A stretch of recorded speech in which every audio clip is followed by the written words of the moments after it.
So, in a weird turn of events, Call of Duty is headed to the Switch. But before you get all excited about this recent development, you might need to cough up a little more cash this time around. Find out why. Up next.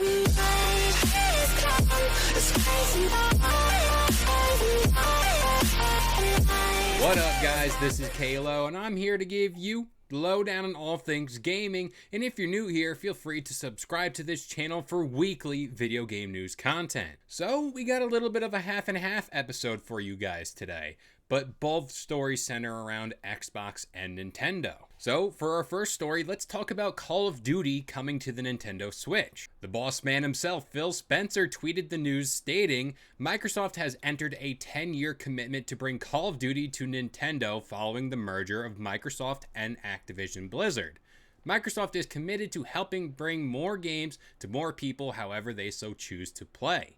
I am also pleased to confirm that Microsoft has committed to continue to offer Call of Duty on Steam simultaneously to Xbox after we've closed the merger with Activision Blizzard. Phil Spencer went on to tell the Washington Post that once the merger is complete in June of 2023, the promise of this will take some time to happen, but when everyone finds their footing, Call of Duty will launch on a Switch at the same time as PlayStation, Xbox, and PC. Now, this is big news since the last Call of Duty to hit a Nintendo-branded product was Call of Duty Ghosts, along with Black Ops 2 on the Wii U back in 2013, which was a full 9 years ago. Now, upon hearing this news, my mind immediately gravitated towards the recent graphical problems that the Switch more specifically encountered with Pokemon Scarlet and Violet. And this is all due to the console's dated tech. So, is there really more to read into here?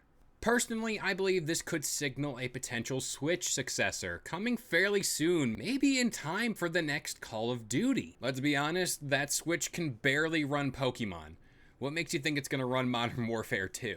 Alright, so let's say everything goes according to plan and Call of Duty comes to the Switch or whatever thing they got cooking next. How much is Call of Duty gonna cost? Well, the short answer here is $70, but let's break that down. This $70 price tag will be implemented on games like Starfield, Redfall, and Forza Motorsport, along with many other games down the line, which I assume are the Elder Scrolls and Fable games. Now, back in October, Phil Spencer did allude to this, stating, I do think at some point we'll have to raise the prices on certain things, but going into this holiday, we thought it would be important to maintain those prices.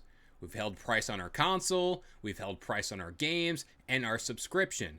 I don't think that will be able to happen forever. Now, price increases aren't a new thing in the gaming industry because back in August, Sony did increase their prices of their consoles in select countries, and the popular NBA 2K devs priced their most recent entry at $70. A Microsoft sales rep also spoke with IGN on this matter.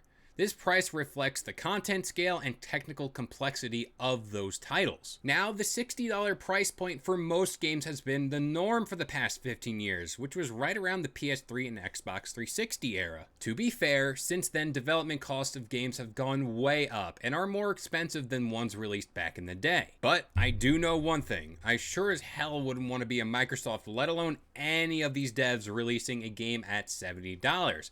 Claiming this price reflects the content and complexity, which then the game goes on to launch as a broken, buggy mess. Now, a cool tidbit of information here is Polygon reported that a game like Madden back in 2005 costed around $25 to $35 million to make. But if you look at what it costs today to make that game, you're looking at around $75 to $100 million, which is nearly triple the price. This is why you see things like DLC and microtransactions in those kind of games. It's all to recoup the cost. Now, you don't believe me? Well, it was reported that in 2021 alone, 61% of Activision Blizzard's revenue was earned via microtransactions. Now, me being a little cynical here, what games from Microsoft have this complexity or content scale they're talking about that we haven't seen already? Starfield seems to be that game with its bold claims of a vast open world, and with it not releasing on last-gen consoles. But games like Avowed, Redfall, and even Everwild don't seem like they're on a new crazy level of gaming. Now, to date myself here a little bit, I remember when N64 games being well over $60 at around $75 each, So I guess I was kind of prepared for this. Now, if you adjust that number for inflation today, and you're looking at a roughly $142 game. Now, as far as a price increase goes for Game Pass, I'm sure that's well on its way. And just a bold prediction here, I think Elder Scrolls will launch on the next gen Xbox.